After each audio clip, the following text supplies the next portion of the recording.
Hey everyone, howdy. Welcome back everyone to another office hours here on Work It Daily. I'm going to give the live stream here a second or two to catch up. We know there's a little bit of a lag. So do me a favor and give me a little shout out in the chat once you can see and hear me okay. Does that sound good? And before I begin, just some housekeeping. Remember, if you have a question today that you'd like me to answer, you're going to need to put the word question first in all caps, and then the question after it not in all caps. I will do my best to answer as many questions as I can, but I don't always get to all of them. That's just how it goes. So just remember that if you want every single one of your career questions answered directly by a career expert like myself and the team that I train, you should be joining us at Work It Daily. And we're going to talk more about Work It Daily, what it is, and how you become a member at some point today. But what I want to do is get started because I know it's busy. We have a lot to cover, and I cannot stay on for more than 40 minutes today. Very crazy day. Got to get off and go to a meeting with the client. So you got 40 minutes, all right? Okay, here we go. Let's get started. I can see, shout out to Mark Fortney. Mark got on early today and got his question at the top of the network. Way to go, Mark. That's the way to do it. Says, how do I create value with new network connections? I want to grow professional relationships online since I'm networking long distance. Any advice? Of course, Mark, and that is a fantastic question. First of all, double thumbs up for wanting to develop your network, especially from a remote standpoint. You have to always be working on your network, especially if you're trying to move to a new location and you want to expand there, which may be the situation that you have going on here. The key is to really think about the actual process of connecting with other human beings and forming a good relationship. So I always tell people, think about a professional relationship that you really cherish right now. Somebody that's become a good colleague of yours that at some point in time, you never knew them. Now think about the steps or the journey it took for you to go complete strangers, not knowing each other, to close colleagues. And you're going to realize that there were a whole series of interactions there and opportunities for you to connect. And there were probably a lot of what I call meaningful conversations, those meaningful moments where you had an exchange and dialogue and you really felt that you understood one another, that you were on the same page, that you were part of the same tribe. And that just deepened your relationship and your trust and your respect for one another. We can do the same thing online. And it's really important that we realize that the online process doesn't circumvent that relationship journey. We actually have to do all of those steps that we did with that one person that we kind of chronicled, but do it through a virtual format. And so the way that you do that is by engaging those individuals in a dialogue. And so my favorite piece of advice is to send along an article or a video or some sort of tool and say, hey, I wanted to share this with you and get your thoughts. You know, I personally like this aspect of it, or I think this aspect's wrong. What do you think? You're just engaging them in a dialogue, simple, thoughtful exchange of thoughts. And that's going to let them get to know more about you and who you are as a professional. And it's going to give them a chance to define who they are as a professional to you. And then from there, you know what happens. You go, oh, that makes total sense. I agree. And you just kind of keep that dialogue going. And you do this over the course of, a couple of months, and you don't, reach out to the person every day. But what you find is when the two of you bond, maybe a couple times via online, it might get to a point where you naturally say, hey, I'd love to, call you sometime, have a quick conversation. I'd love to get more of your thoughts on this or that. Do you have time to spend, like 15 minutes on the phone? And now all of a sudden you've got phone time and you're talking to one another. And again, that takes your relationship to the whole next level. So I think what I'm trying to show you here is that it's just a process that where you have to be patient and you have to be consistent and you have to think about it in the same way that you would have approached, say, a face-to-face relationship building session. Just build those same moments into your online process. And again, I find people seem to get frustrated or think they can't develop relationships online, but it's because they want to fast forward it. They want to be besties with this person in a matter of a couple of days or weeks. It doesn't work that way. Going back to that example I gave you, that person, that colleague that you're very close to, it took a long time for you to cherish that relationship and develop it and build it. And that only happens with that consistent interaction and those meaningful conversations. Okay. All right. Good luck. I hope that helps. Okay. Let's see. Who else do we have asking questions today? Lots of questions today. So big shout out. We've got Peter in the house, Mike in the house, Rhino, Caroline, Coco Tennis has a question. Woo. Is the 30-60-90 plan still something to set me apart, or is it common now? Also, do hiring managers see it as a pretentious or presumptuous? I've heard it can work against you. Okay, so for those of you that don't know, what is being asked here. A 30, 60, 90-day plan is this tool that you use to explain to a potential hiring manager what you would do in the first 30 days, 60 days, 90 days on the job. So essentially you're mapping out, hey, this is how I'm going to ramp myself up and provide value within 90 days. Now, why is this important and why is this a popular tool? Well, companies hire you for the service that you can provide. You're a business of one selling your service. And any good company is going to want to see the quickest ROI, return on their investment, in buying your services. They don't want to buy them and then wait for a year for you to provide any value. In fact, they usually choose to hire you because they've figured out that you can save or make them enough money to justify the cost of hiring you. Your salary, your benefits, the training time. So when you map that out for them and say, look, in 90 days, here's how I'm going to be giving you that ROI, that's giving them confidence. It's kind of like the way we like when we see there's a money back guarantee on something.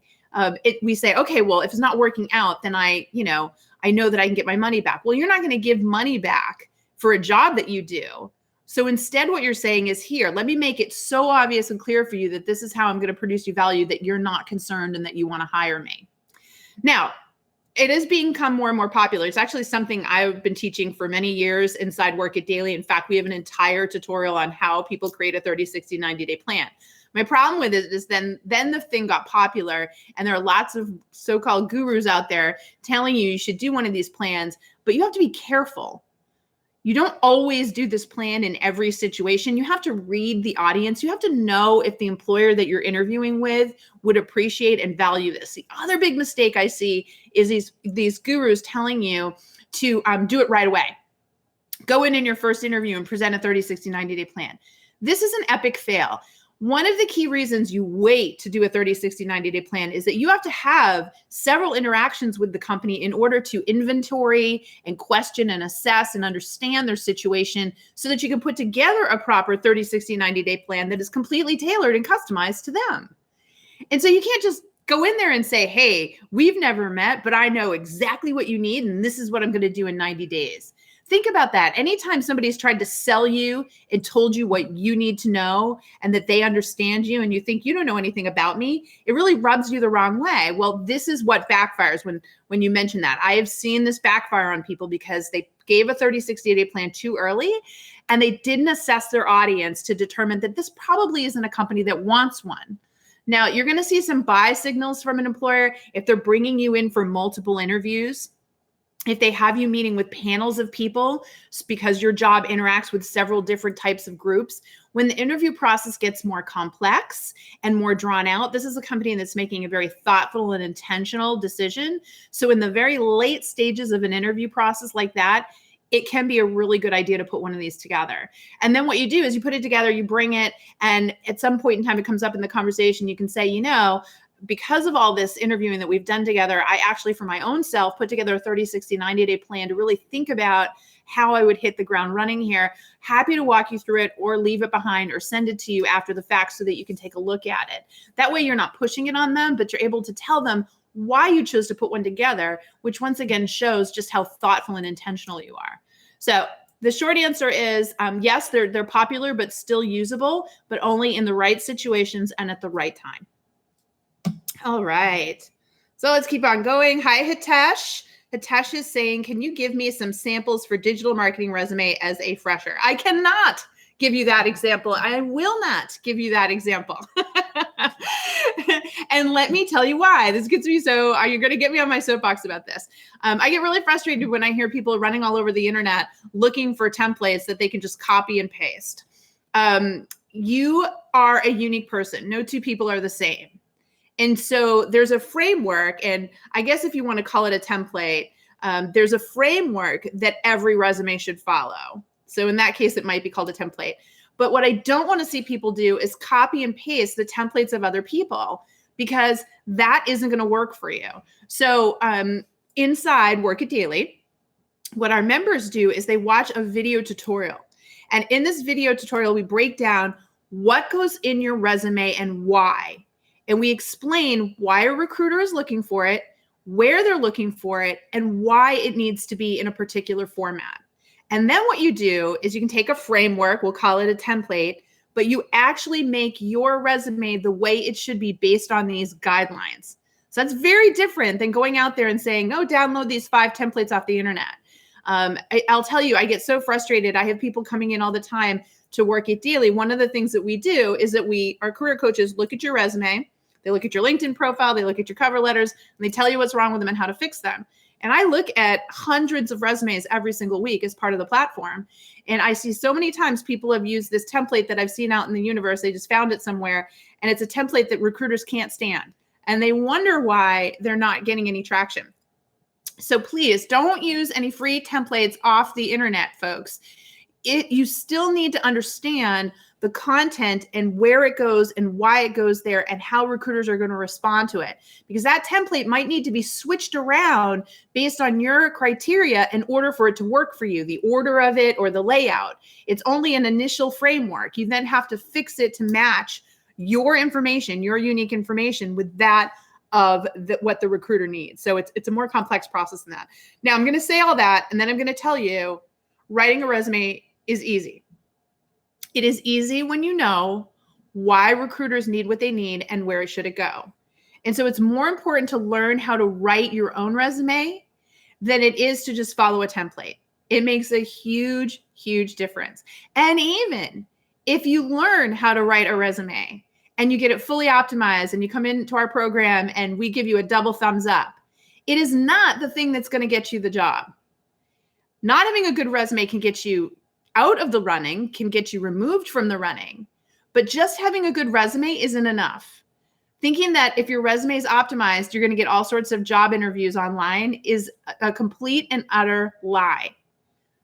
The truth is, online job search does not work, especially right now where it is so competitive and so many people are looking for jobs.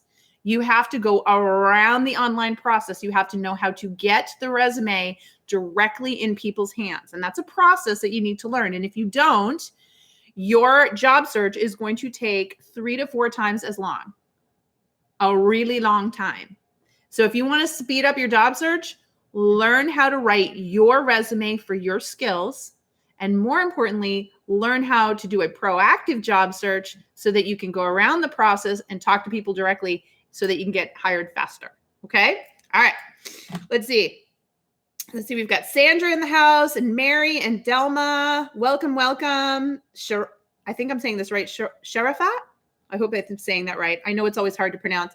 How do I get a list of contacts for specific industry to send them the resume directly? You do not want to do that. The fastest way to get blacklisted is to start sending your resume off to a group of industry people. That is a shortcut. It is lazy job search. And I know that you didn't mean to be lazy, so I'm not calling you lazy. I'm just saying it's a lazy job search technique. It is a bad job search technique, okay? We never spray and pray. We never just mass blast our resume to industry people. Bad, bad, bad. I'm going to tell you a quick story. While back, I'm at a networking event, and I watched a young man with a stack of business cards this big walk around to every group in the networking meeting, intrude himself into the group of discussion, hand out his business card to everybody, and explain that he was looking for work and what he was looking for. And he went from place to place to place. And when he got to me, he did it to my group as well. And it was absolutely painful to watch. What you're proposing is essentially the same thing. People don't want you to push your job search onto them. It doesn't look authentic. It looks desperate. It looks unorganized. And it doesn't look focused and intentional. So what you need to do is figure out, first of all, there's a whole process of figuring out something called your bucket list. And a bucket list is a group of companies that meet certain criteria in your mind that make them worthy of wanting to work for. Now, we've done videos on this. We have an entire tutorial on this inside the Work It Daily platform. It is a crucial and critical step in proactive job search. Because now what you're doing is saying, I've identified a core group of companies where I am part of their tribe. I relate to what they do. I support them. I could I could see myself doing work there. Now I'm going to build my networking strategy, my connections and my outreach to people who work at these companies in order to establish relationships, have meaningful conversations, and get myself referred in. This is the fastest way to get hired by your dream employer. And we do this every day inside Work It Daily. In fact, it's one of my favorite things when I go in there and I'm starting to work with clients. I get notes every day. JT, I got an interview with a bucket list company. I got an interview with my dream company. This happens all the time. It's not luck. It's strategy. Think about it. If you had to go buy a car, would you rather go to a used car lot where everything on the car lot looks, you're not excited about any of it, or get to go customize and pick the car of your dreams? Obviously, you want to do the second one. It's way more exciting, way more positive, way more fun. You're going to be so much more excited about driving that car than you are going to be driving the other one. Same thing when it comes to work. Choose where you want to work, build a strategy, land the job, and love where you're working. That is how this works. And this can be done, especially in this day and age. We live in this amazing time where we have these tools and resources available to us to do this. That wasn't always the case. So you really have to think about this. I do not want you out there spraying and praying. I don't want you stalking industry folks. I want you having a much more targeted and tactical approach. All right, let's see. We've got Jose here today, Serene from Australia. It's 3 a.m. Serene, you win the award, I think. That's fantastic. Hi, Jill. Jill says, how do I keep going through the application process without getting discouraged? Well, first of all, if you're just applying online, I would stop, because less than 3% of applicants online, this is a true fact, folks, less than 3% of people that apply to a job online ever hear back. You're basically about as lucky as winning the lottery, maybe a little bit better than the lottery winners, Jill, but it's not working for you and it's depressing. This is, again, why you need to step back and say, wait a minute. I want to choose who I want to work for. I want to get to know those companies. I want to go around this online system, which is a big black hole, and I'm being tossed from it. And I want to meet and connect and converse with people and get myself in front of that hiring manager. Now, I have people say to me, oh, JT, that sounds like a lot of work. It's not a lot of work, but it is work. I'll tell you what isn't working is wasting 45 minutes on one online application online when I already know you're not going to get any results from that. That's 45 minutes of your life that you're never going to get back. So I would rather see you spend 45 minutes watching video tutorials and learning how to design the right resume, design the right cover letter, identify the companies you want to work for, and then learn how to get that awesome cover letter and that resume directly in their hands. That's 45 minutes well spent. All right. So don't get discouraged. I want you to stop the insanity, and I want you to learn what it takes to go around the process, because it's the only thing that will get you the job that you really want. Okay. I cannot stress that enough. All right. Hey, Liesl. And let's see who else we have here today. We have Sandra. Sandra says, do you see more of a swing to contract vendor type of work versus full-time? I see a lot of contract work as opposed to in past years. Yes. So most definitely. Companies are continuing to move towards contract work. They cannot hire full-time workers because the needs of the organization fluctuate so much. There are several indicators that say by 2020, in just a couple of years here, we're going to have well over 40% of the workforce being contract work, and then that's just going to continue to trend. And it's really funny. If you look historically over hundreds and hundreds of years, we were all independent contractors. As human beings, we had to create our own destinies, create our own work, create our own value. It wasn't until industrialization that companies started to hire people and we went to work for employers. We were all businesses of one hundreds of years ago. That is just coming full circle. This whole technical revolution that's going on right now, it's creating this fluidity, and all of us are going to have to learn to be independent contractors and stop relying on this idea of having a full-time job, which, by the way, people say, well, I want a full-time job for the safety. It's not safe. Every job's temporary. You can be fired tomorrow. It's not safe. It's a total illusion. It is better for you to figure out who you are, what your value is, find the right customer, negotiate with that customer, and then work on keeping that relationship in good tact. But also remember that your brand has to market itself in the event that customer goes away. There's something called the 80-20 rule. 80% of all sales come from 20% of the customers. That's a very scary place to be. When all of our income is tied to one employer and we've done nothing to prepare for the fact that that employer could go away, we put ourselves at a huge risk. And I will tell you, it's particularly risky right now. On Monday, I wrote an article for Inc. magazine. Yet another economic indicator came across that says we are very quickly going to experience a recession. A market correction is coming, folks. It's not a question of if, it's a question of when. And it's really important that you be networking right now and preparing yourself so that you can get those contract gigs or any other gig that you want, because things are going to change. We have the highest corporate debt since World War II. What that means is there's lots of companies out there missing their numbers, and layoffs are going to hit when they can't fix it. That's a big, big deal. We also are seeing the lowest unemployment rate, and it's been over 2 years now. And anytime the low unemployment rate is stretched that long, it means companies aren't being able to hire what they need. They're not hitting their numbers. Again, we have problems. It never stays this way. It is not permanent. So for those of you that are thinking about making a career change, you got to lock it in right now, figure out what you want, make a good choice, find the right employer, make sure that your skills are relevant, because things are going to change. And it's only going to get faster. This isn't a one-time hit. People don't understand that this technological evolution is creating this type of globalization where we're now not just competing for jobs in our town or our state or our country. We're competing globally. There are people that can do our job in all parts of the world, and that is just the reality. And so I don't say this to scare everybody. I say this because I'm what they call a hyper realist. I believe that we can take these situations and work with them and get the results we need, but not if we put our head in the sand and deny them. We absolutely have to recognize and say, okay, this is going to come. And so what am I doing as a business of one to make sure that I have the strongest personal brand, that I know what I want next, and that I'm aligning myself with organizations that can keep me employed in a downturn? This is our responsibility. We're grownups, and this is what we have to do. Now, good news, you're here.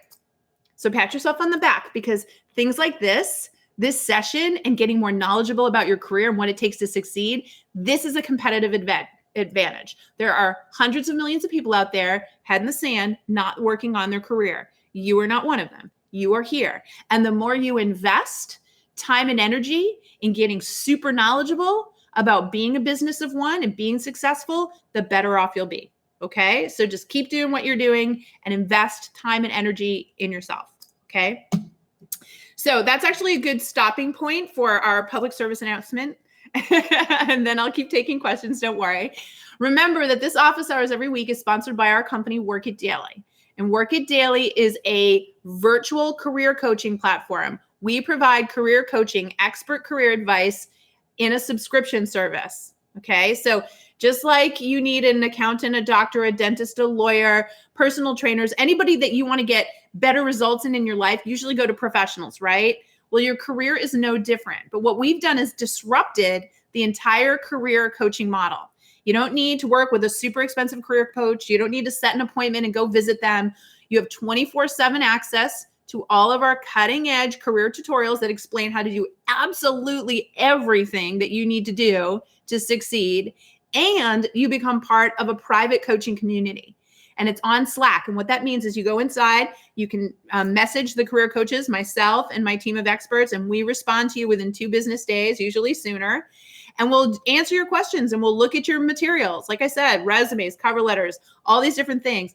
You'll also get to talk with all the other community members who are just like you, smart, savvy professionals that said, you know what, with the right information and the right coaching, I can go after my dream job. I can make this happen for myself. So you're going to see some really inspiring people in there having really good conversations about how to move their career forward. And that's what we're about. The subscription is really, really inexpensive. That's the other thing. People don't believe it. They get inside and go, I cannot believe the amount of value I get for this low monthly rate. And that's intentional, folks, because we believe that everybody deserves access to great career coaching. And like I said, we're trying to disrupt the career coaching world. We want you to have elite level career coaching at affordable monthly prices so that you can budget it, you can invest in yourself, and you can make things happen for yourself in your career, because it's not going to happen. Your employer, your manager, they're not responsible for your career. Stop thinking someone else is going to manage your career. It's on you. So check it out. We'll offer you a special discount if you sign up today. I know my team's going to put it in the chat for you. That'll actually save you even more money on our monthly subscription if you want to try it out, okay? Because you're here, you're being a good listener. If you like what you hear, you like getting questions answered, like I said, get them, all of them answered privately by career experts for one low monthly rate, okay? All right, so there's our announcement about Work It Daily. Now back to the good stuff. So let's talk about Delma's saying, can you recommend a resume for a fraud analyst at an online gambling call center? Again, I cannot. So Delma, I'm going to tell you, you might have just jumped on. You're going to want to go back and watch earlier in this video where I talk about why you don't want to look for a specific type of resume. Okay. You got to learn to create your own. And I walk you through how and why you do that. All right. Jill says, how do I keep going through? Oh, I answered that one. Got it. Let's see. Oh my goodness. Going so fast here. Bear with me, team. I'm almost there. Sorry, you guys all went so fast. I'm just going to have to jump around. SA says, had a tough conversation with a recruiter who said the same thing you always say for people over 50, network. He said that healthcare is the most competitive market right now. Is he right? There are a lot of people that are interested in healthcare. Every market's competitive. Let's talk about that really quickly. You all understand that in a low unemployment rate, not only are people who are between jobs looking, but everybody who has a job and even likes their job is looking. It's just how it is. People are always thinking, well, it's really good out there right now. And I just heard my friend got a $10,000 bonus and a raise, and this other person just got promoted and went to a new job. There's just a huge amount of turn here. In fact, LinkedIn came out with a study this past week that says almost half of the people, like 28% have already switched jobs, and another 20-something% are intending to switch jobs. That's what happens in these markets. And then a recession hits and everybody goes, oh, especially the ones that made the career jump, and then they get laid off, right? Last in, first out. That's all coming next. It's a whole different problem. But right now, today, it is very tight in all markets. And I'm hearing that a lot about healthcare because I think people are trying to really make the move towards healthcare because they were told for many years it was a booming industry. But the truth is, they've been saying that for a long time, and now everybody's trying to get into it. So you really have to think about that. The other thing is just the whole supply and demand, the pricing thing. As we get older, we get more seasoned, we get more skills, more abilities, we earn more pay. There are fewer jobs that we meet. And they don't expect us to go back down to entry level. In fact, they don't believe we'll stay there because we already did this once. What are we going to want to do again? And so you have that added challenge of trying to explain to the fact that I'm okay with a lower level position. That only happens through networking. It only happens through relationship building, conversations that get them to hear you, hear the sincerity in your voice, and to trust you. And so for any of my seasoned workers out there, understand that you're up against experience discrimination, and you really got to sell to it by having those conversations. Let's see.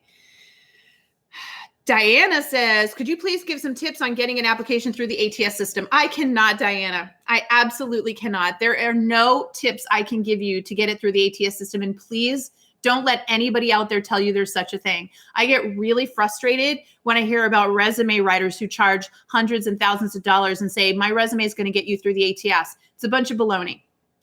Every ATS system is slightly different. Not only do companies buy different ATS platforms, but the parameters that they put in to process the resumes are different for every company as well.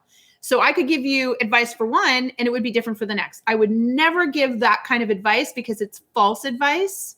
And I really caution you, anyone that's telling you that they can get you through the ATS, that is not accurate. It is not. It is much better for you to learn how to go around the ATS, all right? And again, I cringe when I hear people saying, I just want to get through the ATS, or, what can you do? I know we'd all like it to be that easy. I trust me, but it isn't. ATSs are broken. It's an outdated system. They don't work. And if you want a job faster, you got to go around it, right? Okay. All right. If I have an offer from a company that I don't like because of the location, but waiting on another offer from a potential employer, how could I handle that situation? Yeah, we run into that a lot. Actually, my Work It Daily members will tell you, I like all the time, they go from not getting any offers. I've had people come in looking for months to getting multiple offers at the same time and what to do. First of all, you always wait till you have a written offer, folks. You never start negotiating or talking until you have a written offer in hand. And then if there's a company that you really like that is still working on your application process, your interview process, you go to them and you say, and you call them, you don't send an email, you call them and you say, here's the deal. This is really hard for me. I have been given an offer from another company, but I love your company. I want to work for your company. I know you haven't made your hiring decision yet. I know there's more steps to go through, but would you at least be able to tell me if I am still in the running for this position or not? Because it's going to help me make my decision about what to do here. See, you're not asking them to make a decision. You're not forcing their hands. You're just letting them know you're their favorite. And then that will give them a sense of responsibility to be honest with you and say, you're probably not going to move through, or, oh my gosh, we just got to get you through one more round. We think you're it. Then you say, thank you. Now you know where you stand. All that said, I would tell you to still take the other job. And the reason for that is there's still a good chance you won't get that one job, in which case now you'll have no job. Versus you can take that job. There's usually a start date a week or two out. And in that time, you could continue the process and negotiate. And if you get the job with the other employer, you just go back and say, I'm sorry. I know I agreed to take this job, but I have to back out. Something has come up. There's something that's a better fit. And I don't want to come over to your organization and leave. And, you do that again in person. Now, I know nobody likes to do that. Nobody likes to disappoint. Nobody likes to rescind. But you know what? This is business. And if they had to rescind their offer on you, and I've seen it happen, they would. I've seen people quit a job to take another job and the offer be rescinded. So this is just business. And how professionally you handle it is really the key. And sometimes we have to give bad news. That's just how it goes. So, but you have to protect yourself. And in protecting yourself, if you don't have a job right now, and that job is in hand, and at least a good one, or you wouldn't be considering it, then you need to go for it and then deal with what's happening with the other job offers. Okay? All right. Mike says, in which ways can I plan to create a good elevator pitch? So, for me, an elevator pitch is something called a personal branding statement. And we teach inside Work It Daily how to create these based on three things, which is the problem that I love to solve for employers, the unique methodology I use to solve it, and what I want to do with this information next, what I want to do with this skill set next, right? So what you have to be able to distill down is, what is that pain or that problem that you solve for employers that creates great value, that you love to solve? Because enthusiastically, you want to say that I love to do that. Then you want to talk about your process for doing that, because obviously you have a proven process. You wouldn't be good at it. You wouldn't love to do it if you didn't know exactly how to do it. And then you want to say, this is what I want to do next, because all really good, talented people have a game plan on how they want to grow their skills and take them and apply what you've learned to get even better. So you want to be able to articulate that vision. When you do that, people understand who you are and what you're about. And you can even add on an example. You can say, for example, this is what I did for this company. This is the process I used, and this is the results we got. And this is why I got so excited about it. They have to understand, and you have to create a very simple story to help them wrap their head around your value.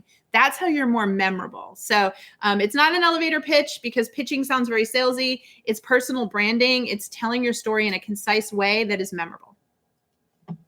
All righty.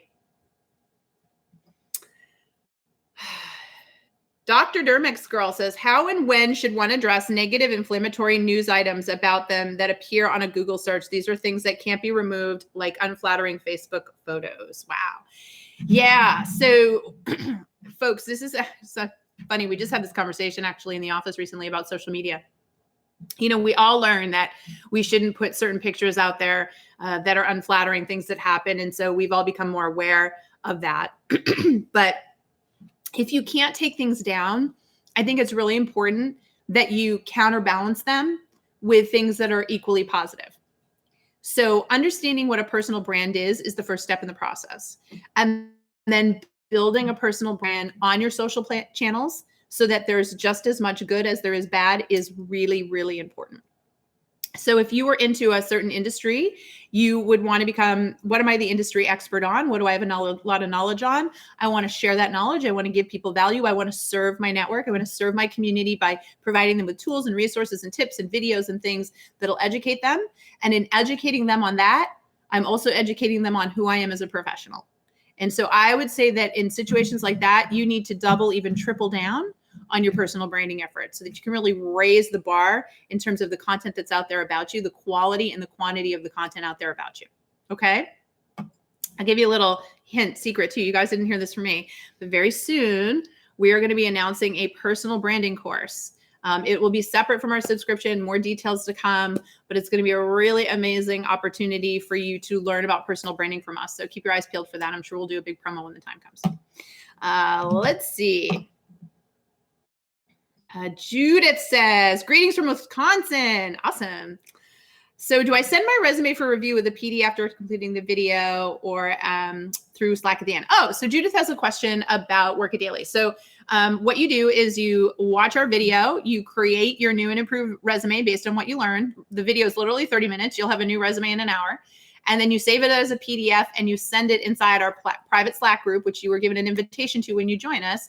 And then the career coaches review it and tell you exactly line by line what you need to change in order to make it perfect. And then if they have to, they go back a couple more times and you go back and forth until they give you the 2 thumbs up and you're good to go. And then you move on to your LinkedIn profile, and we do the same thing with you on that. Okay? All right. Kevin says, I have an upcoming interview for a company in Hawaii. Woo! The recruiter said the hiring manager is going to ask me why I would want to move to Hawaii. I'm not sure I do yet. Any advice? Well, you better do some homework, Kevin. So if you're not sure you want to move to Hawaii, I think you've got to do your homework on what it is about Hawaii that would make you happy there. So a really fun exercise for you to do, Kevin, is a week in the life of Kevin. What does Kevin not just do at work, but what does Kevin do outside work? And how does where Kevin lives play a factor in that? And I think you need to inventory everything that you do personally and professionally that's impacted by where you work. You know, do you bike to work? Do you drive to work? Do you take the bus? Do you do this? Do you do that? What are the things that matter to you? And I want you to think about that environment in Hawaii and say, how would Hawaii enhance or detract from that? And from there, you should be able to identify a couple of things that would get you pretty excited. I think that you can. So definitely do your homework.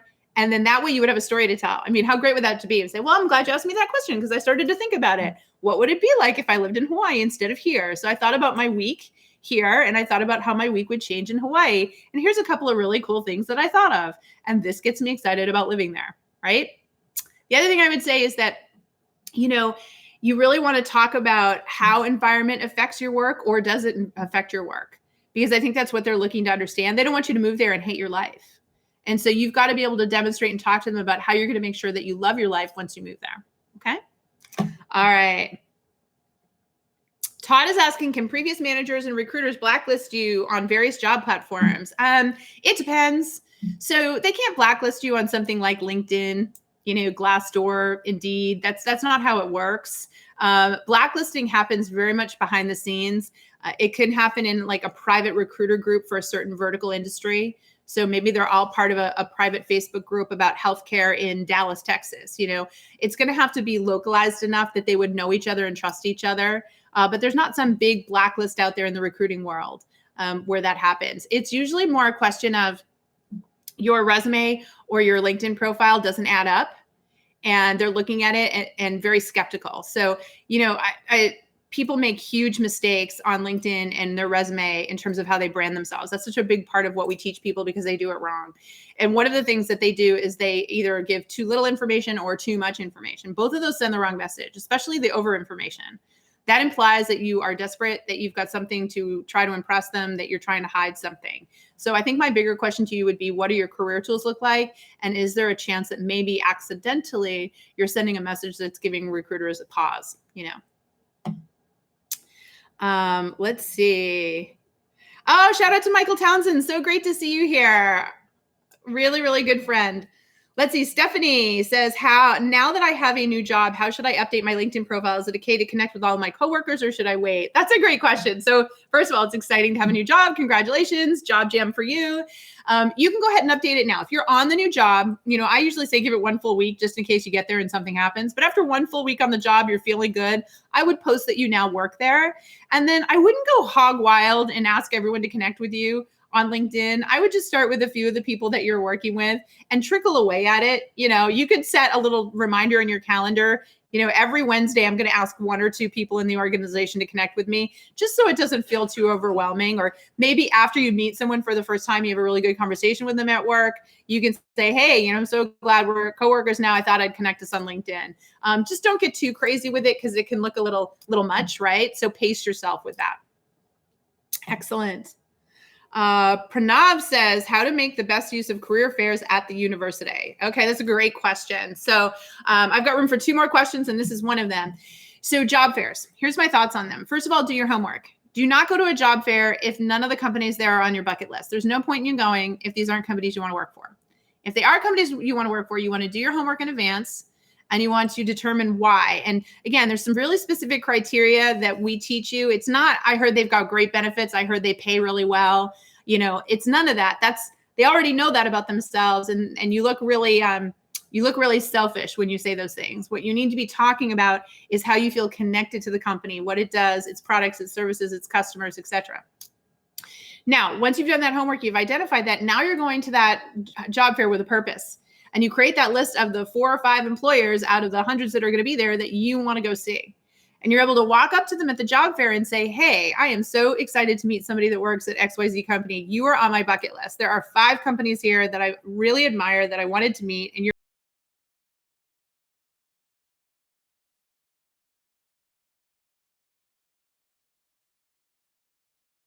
know that I have things that I need to build in my skill set, but ultimately my end game objective is to work there someday. So I would love to hear from you what it takes. What do you look for in candidates, right? So now you're asking them questions and saying, hey, I know I've got work to do, but I'm willing to do the work if you can give me the insight. And that's what you want to do. Then after that, you can ask them, do I have permission to follow up with you on LinkedIn? Can we connect on LinkedIn? And go from there. And that way you've made that personal connection. So now when you see a job posted there, you could reach out to that person and say, hey, I see that you've got the XYZ position open. I think this really aligns with my skills. I'd love to get your take and see if you might be able to introduce me to the hiring manager. Okay. And then, story for another day, but then you better have a really killer disruptive cover letter. So watch some of our cover letter tutorials. Cover letters today have to be entirely different than they ever have before in order to stand out. So make sure that that is good to go as you start that process so that you can really deliver. All right. Last question today. I'm sorry, guys. I got to cut it short today. I can't do a full hour. Let's see. Last question of the day is from Paul. Paul says, how do you convince an employer that your skills are transferable? I think I can manage and build a team or whatever in lots of industries, but a job says 5 years XYZ in this industry. Yeah, okay. Anytime, folks, we are changing careers, we're changing industries, or we're changing type of work that we want to do, it 100% falls on us to help show them that. Now, no amount of optimizing your LinkedIn profile or your resume is going to get that done. So don't think you can rely on those tools to do the heavy lifting. It will not work. They're going to look at your work history. They're going to say, oh, doesn't have the 5 years I asked for. No pile. The first interaction they have to have with you has to be a meaningful conversation of some sort. Has to be a referral from somebody in the industry or in the company. There has to be some way that you're brought to their attention that is not led by the resume. The resume has to trail that. And the reason for that is that they need to think about you and have a first impression about you that would make them look at the resume and go, okay, doesn't have the 5 years, but still going to interview them anyway for these reasons. Now, the reason might be that a really good trusted resource that they admire and respect in the company has referred you. Or it may be that you wrote the most unbelievable disruptive cover letter ever that got them at hello that said, this person gets us. Even though they don't have the experience, I got to have a conversation with them. Or you get introduced and you are able to have a conversation live and say, I'm looking to figure out what it would take to get a project management job in this industry. Can you give me some insights? That would be an informational interview. So there are 3 ways in which you do this: referral, disruptive cover letter, informational interview. And I will tell you that we teach all 3 of those ways inside the Work It Daily platform. All right. But you will not get a job just by trying to finesse your LinkedIn profile and your resume and sending it off. It will not work. The ATS absolutely sees automatically that you don't have the exact thing and tosses you. Humans aren't even seeing your resume based on that. So you've got to have another way. This is what I mean, folks. I cannot stress it enough about going around the ATS. There is a proactive job search that you must execute to get a dream job. And is it a little bit of work? Sure. I'm not going to lie to you and say that it's easy and no work at all. It's work. But you know what? It's much more rewarding work. You feel smarter. You feel more empowered and more in control of your career when you do this. So you got to do it. You just got to do it, right? Just like Nike. Just do it. All right, team. Listen, questions, comments, feedback, you know what to do. We're trying to produce some content here for you that's helpful. So we always love to hear from you. Please check out Work It Daily if you haven't already. There's a special code for you for attending today that can get you a discount on the platform. It lets you come right in and start working with all of us. If you like what you heard today and you want to do this on your own terms, whatever you want, and get direct answers, you know what to do. All right. Okay, team. Thanks again. So good to see you all here. I'm sorry that I couldn't answer all your questions. I'll be back again next week. And until then, remember, if you want to win, you got to work it daily. All right. Take care. Ciao, everyone.